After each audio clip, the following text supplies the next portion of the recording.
crazy speed that I just mentioned about, how it cooks fast, delivers fast, I don't really feel in other foods. Hello everyone! Now, do you have a food you want to eat on a special day, like when you just move in or have something to celebrate? In Korea, that's jjajangmyeon, or this black bean noodles. It's very cheap, filling, and super fast. And today, we're diving into this iconic Korean comfort food. But what's funny is that it's not completely Korean, and it actually originates from China. In the late 1800s, Chinese migrants from Shandong province just moved into Incheon, a Korean port city that has just opened to foreign trades. And among those migrants, there were cooks who made jjajangmyeon, or I don't know if I'm saying it right, but in Chinese pronunciation, jjajangmyeon, which were something similar to this, or stir-fried soybean with some veggies and meat. It was a little more dry and savory dish eaten by Chinese workers in that time. But for Koreans, that version of jjajangmyeon was a little too salty and dry, so Chinese cooks made some changes. And one of them is adding sugar and onion to make it more sweet. And secondly,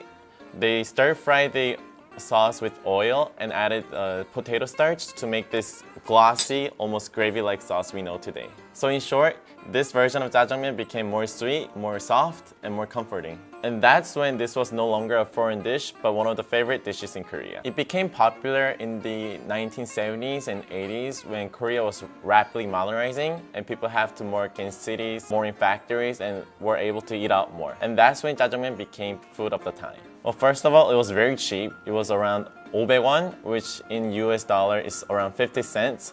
And considering people's salary of that time, which were about $50 to $100, it wasn't that expensive. And second, it was really quick, so it was perfect for people who are in a rush on their lunchtime and grab a quick meal. And third, this is the most important part, but there were local Chinese restaurants in almost every neighborhood. So that's how this naturally became a dish for special or busy days. For example, when you're moving in, you have no dishes and no furniture, and you would order this jjajangmyeon and they would come in these real bowls that you would just have to leave it outside your door for them to pick it up later. And also on a graduation day where whole family gathers and there will be people crowding across the whole neighborhood, and you would go to this local Chinese restaurant where they would give your meals fast in an affordable price. Now let's start mixing up the sauce and have a bite of it. I feel like jjajangmyeon also is a perfect example of the Korean pali-pali culture. I don't know if you know, but it's pali-pali means just like hurry up, hurry up. Because as I mentioned before, the meal comes out fast, but also the delivery has to be made in a timely manner. Because if they come too late, the noodles will get all soggy and the food gets cold, so no one will really like it and order from that restaurant again. And now let's try our jjajangmyeon.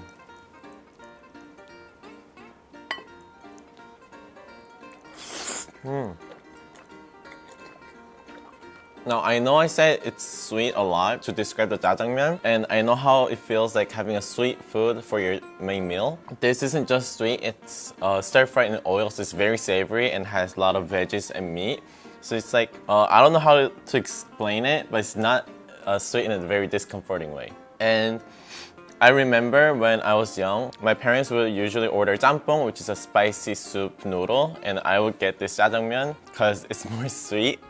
Sometimes when you see Korean dramas, you might be able to see actors or actresses sitting on the floor with the newspapers and then having this jjajangmyeon on their moving day, or maybe when they're on a construction. And that's because they usually serve it with either plastic bags or newspapers, so they can wrap it around when they're finished eating and until they come and pick it up again.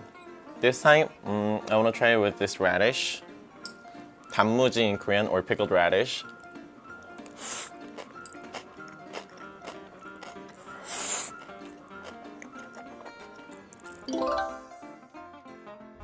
And today we have quite a variety jjajangmyeon, and over here we have one of them called 간짜장, where this version the sauce was poured over the noodle, but this one they give you on the side, and the most iconic difference is that this is more dry compared to the regular jjajangmyeon. And then I believe they would stir fry it at the moment the order has been placed, so the sauce itself is a little more fresh, I guess. And they have different version where there's Sachon jjajang, where Sachon is a province in China known for its spicy food. So obviously the Sachon jjajang would be a bit more spicy. And we have jjajangmyeon jjajang, which is very dry, almost a stir fry at that place and served right to you, and usually made for portions of 2. I think it's because it requires more work. Obviously, the most famous version, I guess, for foreigners is called 짜파게티, which is the instant ramen version of this jjajangmyeon. And children love jjajangmyeon so much that I think the company made an instant noodle version of it, so it's easy to access at home and people can eat it at a cheaper price. Now, I want to show you the difference in the sauce and the ingredients. Where in 간짜장, they're more big, and the meat also, I think, are sliced in a bigger portion, like this. Where in the regular jjajangmyeon, they're more chopped finely, like this. And the meat I can't really find, which also explains that they're more finely grated, like this. People order 간짜장 or jjajangmyeon depending on their taste. But if you like more simple version, you'll get the regular jjajangmyeon. But if you want more savory and the textures from the ingredients, you'll get the 간짜장. But because of its generous toppings, 간짜장 is usually $1 more expensive than regular jjajangmyeon.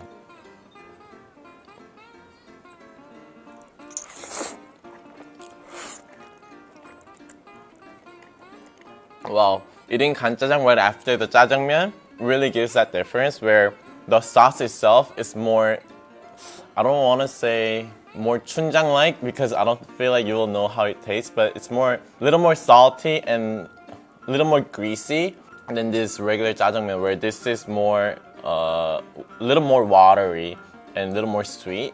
So I think depending how your preference is, you can get either one, but I would definitely get the 간짜장 again. And when you keep eating it, it might get a little too sweet and too greasy. And that's the time where you get the pickled radish and refresh your mouth. I don't know why, but Koreans really like that combination of sweet and spicy, sweet and sour, salty and sweet, and those kind of things. So this is one variation of it.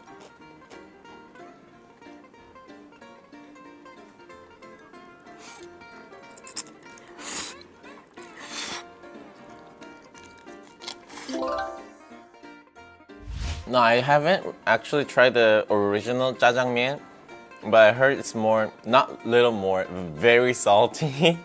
And Koreans add, as I said before, a little bit of potato starch and a lot of veggies with that chunjang sauce. But I heard the Chinese version is actually just stir-fried sauce with a little less veggie and meat. So obviously it's a lot more dry. I don't know, on the video, I feel like it seemed a little harder to mix it with the noodles. So I don't know how it's gonna go along. The noodles will soak up the sauce better. And I guess people who don't really like sweet food will be more attracted to the Chinese version. But yeah, sure, I would definitely want to try it too. When I was living in Seattle, there was H Mart and there would be a Korean food corner section. And what I can't remember of the jjajangmyeon that they sold was, I don't know what, maybe a little bit of green tea or something like green bean, but the noodles were green. So like at first, this is like not what I was thinking and not what I was eating in Korea, but it tastes fine, so I was visiting there occasionally when I was craving for Korean food. Because back then it was like around 2010, 2009, there weren't a lot of Korean restaurants. So we would usually go to H Mart if we wanted a Korean food but didn't know what to get, because there would be like various Korean food like jjajangmyeon, 순대국밥, or 순두부찌개, and so on. Whenever I eat jjajangmyeon, I always think of myself eating the jjajangmyeon when I was eating at H Mart as well. So this crazy speed that I just mentioned about, how it cooks fast and delivers fast, and that hectic environment depending on where you eat, either in a big family gathering or on your newly moved in house. I think jjajangmyeon really stores that Korean vibe really well, and love it for it. And it has that nostalgic vibe that I don't really feel in other food. So if you enjoyed today's episode of jjajangmyeon and plan to visit Korea, why don't you give it a shot at Incheon Chinatown? They have the first Korean Chinese restaurant called Konghwachun, and then there's also a jjajangmyeon museum where you can learn more about jjajangmyeon's history and how it was adapted in Korea. And maybe there you can learn why jjajangmyeon is the Korea's top 100 cultural symbol. And if you like today's video, please don't forget to like and subscribe and wait until the next video. Thank you. Goodbye.